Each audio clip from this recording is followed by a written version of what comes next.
periodically, if you have a gas fireplace, you're going to do a few things to get it up and running. And so right at the beginning of cooler weather, it's a great time to make sure it's working. And I'm going to show you a few things that I do to mine on a um, yearly or semi-yearly basis that keeps it running or gets it running if it's not. Now, if my pilot light's not on, then I like to use a gas sensor to know if I've got a leak anywhere. And so this little device will detect gas. It's pretty sensitive. You just point it at a spot, and if it's picking up any, so if the gas is off, or if you turn the gas on but haven't lit the pilot light yet, you need to know that no gas is coming out anywhere. And if you smell gas or you sense it, you can just shut your gas off and get a professional to check that out. Dust is really one of the big problems, and I'm going through this before I've taken anything apart, and you can see how much dust has accumulated since we last had the fire on. Dust. Why did it have to be dust? Kind of missed that. I'll try again. And spider webs, and this is really just something that you have to deal with. So when you start to take this apart, make sure you get a picture, because no matter how many times you've looked at it, once it's time to put it back together, it may not go back together just the way you want it to. This little wool, you can buy extra of it if you want to put more of it in, because it tends to get lost or vacuumed up by accident. So just remember how you take it apart. Gas fireplaces have to go back exactly the same way. Some of these logs are not made for contact with the actual flame, and others are. So it needs to be set up exactly the way that it has come to you. The problem that I'm correcting with my fireplace is that it will shut off, and this starts to happen the more I've used it during the winter. And I can get it to come back on, but it's something in the sensors. And I think part of this is just from burning, and they develop some dirt or dust on them. And so I go in and vacuum it, and I really like to get it vacuumed here at the start of the season. And so to vacuum up the rocks, I will use a little piece of screen that I will put over my vacuum to keep from vacuuming up all the rocks, and just to start to get some of the dust and cobwebs out of here, because I think the cleaner the fireplace area is, the better the fire will burn and work as the season goes on. So I'm going to show you in just a second the actual pieces, the devices inside that are the root of the problem with my fireplace, and I suspect with many. And you can comment below if this has also been your experience with a fireplace and getting it working again, if you've done it yourself. I have had a technician come and work on mine at least once. That was when it was still under warranty, and maybe that should have clued me in that I was going to have trouble with it. But nonetheless, it's been a good fireplace. We enjoy it. It's usually easy to work with. So this is a fire back that I installed in the back of it. Not really installed, you just set it in there. But it is basically a heat reflector. You can get them in cast iron. They're pretty pricey. This one is just a form of steel, and it does a pretty good job, though, of reflecting the heat. Some people do caution against using these because they can create more heat inside your fireplace than your gas logs were intended to, but mine doesn't get that hot, so it hasn't been a problem, and we are always wanting it to be hotter than it actually is. So right here, I'm vacuuming at the core of the issue. So this is where your pilot light burns, and obviously it's not on right now. I turned the gas off before I started this cleaning project, but the pilot had not been on during the summer, and now that I'm working on it and getting ready to go. So right here is the parts of my fireplace that actually make it work or not work. This is where the gas comes out as the pilot light, and right next to it is the thermocouple, and then this is the thermopile right above it. Or I could have those mixed up, but these are the sensors that notice if your fire is burning. In this instance, the pilot light, and they have to stay hot enough to keep everything moving. So the main thing I'm showing here is that these have to be cleaned a bit. So here's a diagram of what these look like, and they create actually a little bit of electricity.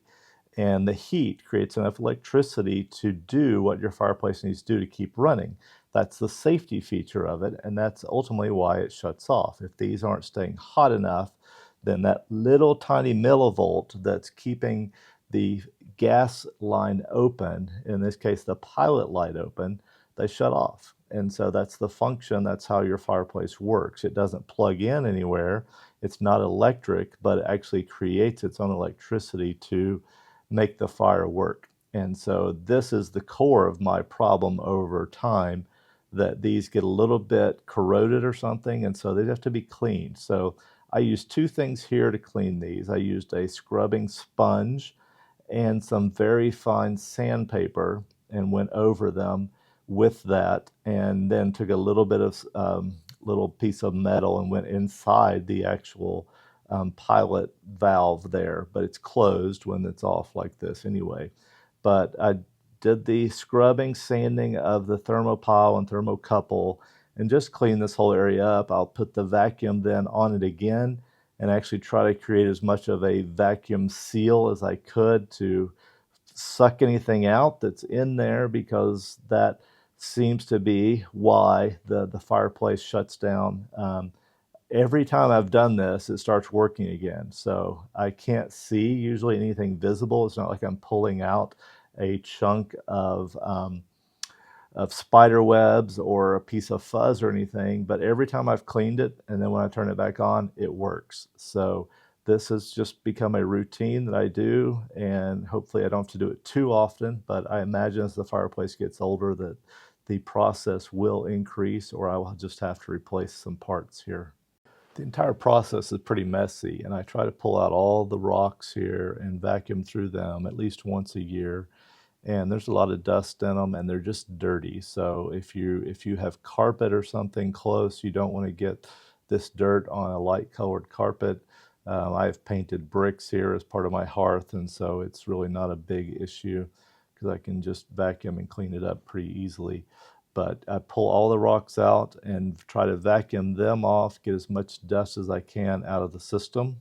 So while I have everything still out of the way, here is where the wires connect from that thermocouple and thermopile, and basically just giving the system enough. You see the valves here for the fireplace, and this is the system that controls how much gas is coming in. And then you also have here the black wires are coming in from the on and off switch. In this case, I have a box with a remote control. I just did a video about it because my remote was actually not working either, but that was my fault because I had dropped it, and so I had to solder some things back together. So the first test then is to get the pilot to light, and it lit, but you hold the pilot button down over here, as you see my finger doing.